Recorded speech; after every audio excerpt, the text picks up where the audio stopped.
Right, we are live. Welcome everybody. We do this every Friday, 7 a.m. California time, 10 a.m.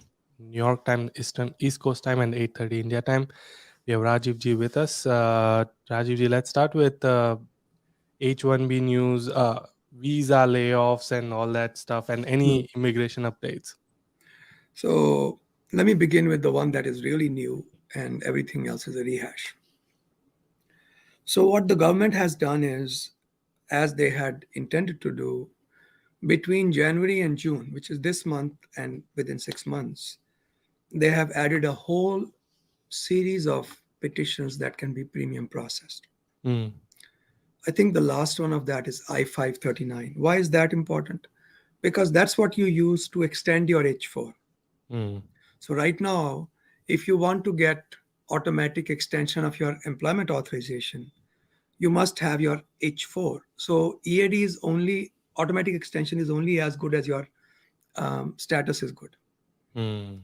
So if you can extend your H4 status, that will give you automatically the time up to 540 days, something like that, Mm. uh, grace period. So Yeah, that's very good news. Also, and that is the form I-539 that you use for conversion to F1, for example, H4 to F1, yeah, F2 to yeah. F1. And that's also the form you use to extend tourist visas, business visas.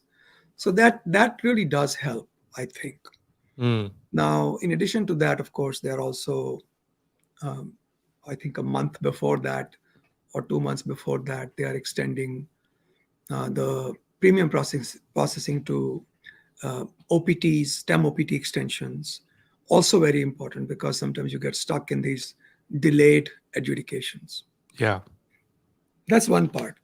So then the one that you were talking about, the work authorization on I-140, that was already there. It's been there for years. Um, the way it works is if your I-140 is approved, you can get a necessity-based um, work authorization, I think, which is good for 1 year, and you can keep extending it as long as the necessity lasts. I'll Mm. give you some examples of how that works. We've done a few of these. Somebody was saying, well, this never gets approved. That's not true. We've got several Oh, approvals, no denials. yeah. So the way it works is, of course, every case is unique and specific. One example is we had a physician client who had a terrible back, um, you call it insult, basically some problem in his back. So he couldn't sit for long periods of time, and it was Mm, unpredictable when the pain came and went. So the H1B became very difficult to maintain. mm, So that was a good case for conversion to um, I-140 based EAD. Another one was where he was the only driver in the family, and wife didn't drive, and the child had to be taken to um, autistic retraining or therapy. So that's another good example. One person had cancer. So these are some of the medical necessity based. But they also said, if you go to my blogs and you look at several years ago, I drew up a complete map of how it works, a mind map. So basically, they also said it can be economic necessity based. mm, So we had a guy who had bought a house um, in a small area, small or suburban, no, a rural area. mm, And then the employer in that city closed. And the problem was he was an SAP guy. mm. SAP is very specific. And he had bought a house, very difficult to, the market was really depressed, very difficult to sell a house in that area. So we were able to give that all that evidence. And if I remember correctly, that case was approved without any issue because, see, he could only get projects. He could get a 3 month project, then a 2 month, then a 45-day project, because all depended upon short-term projects. So H1B doesn't work for that. So he Mm, couldn't leave. He didn't have an employer. Couldn't leave the city. yeah. Needed the job. So that I-140 based EAD was approved. So that's Mm. how that works. That's not new. Okay, okay. Yeah, I think it's been like getting promoted so much on social media, maybe because of the layoffs happening. So they thought everybody thought that was a recent news. No, Um, so so let's. I also want to touch on, because there's so many layoffs happening. From immigration perspective, like if someone is on OPT, what are their options if they got laid off? well, first year OPT and STEM OPT extension have different rights. Yeah. So whatever number of days it is, what is it, 90 days in the first OPT and 60 days in the subsequent, combined 150. So you have some days you can be um, without work. Mm. But in the first year of OPT, you need to get only 20-hour each week job, That to unpaid, right? which can be paid or unpaid. Yeah. Okay. Now in STEM OPT also, I think you only need to get a 20-hour job. It has to be paid. Mm. Okay, I could be double check me on that, but I think that's how it works also. But it has to be paid, that's for sure. So Yeah. that's the only restriction on STEM OPT based employment. However, if you go over your allocated time, which is 150 days total, then you have a problem because then you don't have status. Mm. Then what do you do? Well, you can, if you want to finish a degree, you can go back to school, get curricular practical training. It might Mm. be possible to roll your service because when you are doing OPT and STEM OPT, you are still in F1 status. So you can continue F1 status by going back to school. Uh, so that's an obvious option. Mm. B1, B2 type visa, tourist visas are also an option, but they are Mm. not very good because you're not allowed to work, plus don't know how long that would last. So Yeah. um, it makes more sense probably to look at um, going back to school on CPT. Also, like I said, as long as you understand what your limitations are, you should have your options clear. Talk to schools where you want to go to school. Talk to potential employers if you need a job in a Yeah. hurry. A Yeah. 20-hour job each week should not be that difficult. Yeah. So that's for OPT, and one night 150 days is only if they are on extension, right? Yeah, And if they have not used their yeah, unemployed yeah. days. Okay. Yeah. So if let's say it's 90 days, I think this is how it is. I Yeah. don't Yeah. know Yeah. the exact number of days. I think it's 90 days Yeah. for first year OPT and 60 days for the other 2 years combined. Right. However, if you haven't used the 90 days, you've got 150 days left. Right. And if you use, let's say, 45 days from those 90 days, then you have 45 plus 30, Right. plus Plus 60. 60. Yeah, Yeah. so that many. 105 days. Yeah. Yeah. Got Thank it. What you. about H1? What about H1B? Someone who is on H1B. So we talked about the I-140 necessity-based EAD, and I encourage you to go to my EAD, my EAD, my blog, guys. Yeah. Yeah. Yeah.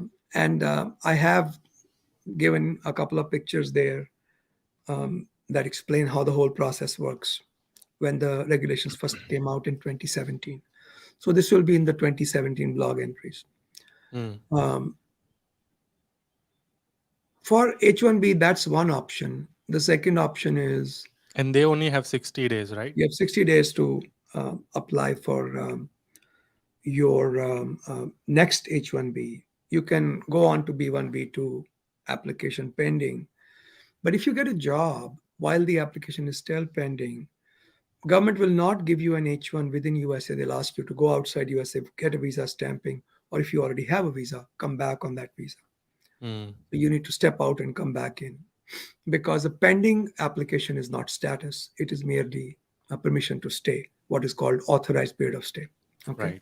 Right. Uh, the B1, B2 is an option, may not be the best option. If you have a spouse on H4 or L1, H1 or L1, you could go to H4, L2. If you have extraordinary qualifications, you can look at O1. Mm. So these are some of the things that you can look at. Yeah. Okay. Cool. Um, there are related questions. So I'm gonna start taking some questions. Company has laid off the employee but have put them on payroll until March 2023. In this case, can the employee travel internationally, and will No, he be able to re-enter no, no, USA? don't do that. because coming back you could have problems. Don't go until you get a job. Yeah. Yeah. Is it right time to move to USA from India on H1B, since you're beginning hearing a lot of layoffs took place in big MNCs? Well, the thing is, if you are working for a big MNC, then you need to think about it. But if you're working for a smaller company or a company that's not affected by the layoffs, for example, in the healthcare industry, Yeah. then you don't need to worry. So it's a difficult question to answer. Depends. Right. Right. Can you work on H4 visa? Not without an employment authorization, which comes only at a certain level of maturity of your spouse's green card. Hmm. Yep. Okay. If booking H1B stamping appointment slot in India for a company A but change jobs to company B, will I lose my H1B stamping appointment? As far as I know, and again, I don't get into these kind of bushes normally, other people in the firm do. As far as I know, you should be able to keep that appointment. Hmm. Now, don't forget that this is almost certainly covered under the frequently asked questions. There are two levels of frequently asked questions. One is at the Indian consulate site, another one is the State Department site. So travel.state.gov. You can go to either one of go to both these sites. I think this question would be answered there. Hmm. Okay. Um, how much time does EB2 green card process continue for non-Indian or Chinese born? Is it getting more difficult? Chinese born was about 5 years when I checked yesterday. Only I checked for one of our Chinese clients. Hmm. For Indians, it could be anywhere upwards of 7, 8 years. How long? Too many variables for me to comment. Yeah. So it's definitely longer for people who are born in India, shorter for China born. So Right. far, as of Yeah. this month. Yeah. Parents came to USA on B2 visa in March 2021. I have requested I-539 extension in August 2021 due to COVID, and they stayed till Jan 2022. Eventually, the extension got denied. Is this a problem? Yeah. So what the government is going to say is because they overstayed their I-94, they are now subject to Section 222G. G as in girl. Mm, 222G means if you overstay your I-94, the visa stamp on your passport is automatically cancelled. So you have to apply for a new visa. Okay. mm, Now, this is what they normally say, and I think it's all nonsense. And if you go to Google or whatever your search engine is and type my name, Rajiv S. Khanna, Economic Times, I've written an article on this, why I think it's so badly managed. I think it's illegal what they're doing, but that's what they hold. So you would probably be required to apply for a new visa, which shouldn't be a problem because they stayed based upon established principles. But what a hassle. Getting visa stamping is what delayed 1 year now. yeah, You yeah, know, yeah. Now I'm seeing at least like couple weeks ago it was 2025. Now I'm starting to see 2024. So yeah. that's good. Well, Um, it's I less. mean, yeah, yeah, yeah, yeah. Not like great, but yeah. Um, I have Dropbox appointment in India and going alone. If my husband has a valid I797A but an expired visa, would that affect my stamping? Well, they have flip flopped on this. Up until a couple of months ago, they were not bothering about H1 visa stamping if you went for H4. More recently, in India at least, I've started hearing the consulate saying, well, your husband should have an H1 visa stamp. So the answer is, I don't know. It depends upon which way they are feeling the day you go. So Mm. it used to be no problem. Now, some cases they have insisted you must have an H1 visa stamp. What can you do? Go try, see what happens. um, is it not recommended to travel outside USA when you are on H1B and I-140 filed and approved? Absolutely no problem. Have a good trip. So if it was not approved, would you not recommend it? No issue. Okay. See, H1B is a dual intent visa. You can have a green card, it makes no difference. Hmm. Hmm. Okay. A friend of mine went to US in F1 last year, but due to some personal problems, she came back home. But she wants to go to US again this year to different university. Will there be problem to get F1 again? I can't predict. That depends upon how the consular officer, the visa officer, looks at her case. The Mm. positive thing is, there are two positive things. Uh, 1 second. There are two positive things. One, she was given the visa the first time. Okay. Second, she did not overstay her visa. She came back. Mm. Yeah. These are two good things. Now, is she a serious student? What happened? Did she miss mom's cooking, or was it something serious, a health issue or a mental health issue? So, that happens Yeah. because if you've Yeah. never lived outside the home, being outside for the first time and that too in a different country, that must be difficult. Right. Okay. Um, so it depends upon an individual case. Difficult to say. Yeah. Is there a possibility of getting approval for H4 Visa Work Authorization Act this year, like it did? What is Nothing is that? going to nothing is going to pass in this environment because in the house you have a bunch of idiots who are in control. Um, Senate, you might have had some chance, although we need 60 votes to get something approved, which we don't have. So no, nothing is going to happen on immigration. Yeah. Especially next year is gonna be the election year. So, all right.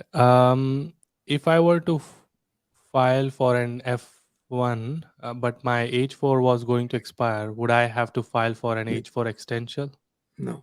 So if within the life of your H4 you apply for F1 change of status, if the H4 expires, that's fine. Hmm. And by the Okay. way, because H4 allows you to go to school, as soon as you file for the F1, you should be able to continue going to school. Check with your DSO what happens when the H4 expires. Can Right. you still Yeah. Yeah. continue Yeah. to go to school? Mm.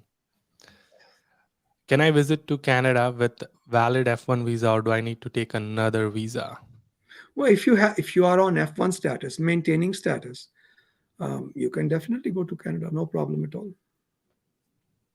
Do do ca- will Canada like? Do you need Canada visa? You need a visa to enter Canada. That's a separate issue. But I mean, from the US side, you can go. But can you use F1 visa to enter Canada? No. I think that's what he's trying to ask, but maybe I'm wrong. No, but I could be wrong too. What I understood was because I only see US side. What Yeah. I understood was, can I travel to Canada with my F1 visa? And I said, sure, why not? Right. Right. Right. All right. My OPD ended on 16th December, and I've come to India on 26th November for my wedding. Now, what are my choices of going back? I also left the job. I work in the bank in my city in Toronto. Uh, Toronto is not in. Is Yeah, it? Is there so a city in US? I doubt very much. But he probably mean Toronto, Canada. We don't know anything about Canadian laws, sir. And if this was US, I think it's gonna be hard to get back, You right? can't get back in, no. Either got to go back to school, get another student visa, or use the same one if it's not expired, or get an H1B. Hmm. All right. Do you suggest going? Uh, Sorry, I picked up wrong question. But yes, I would recommend. The layoffs are right now happening, but economy should hopefully Yeah, recover by the time you graduate.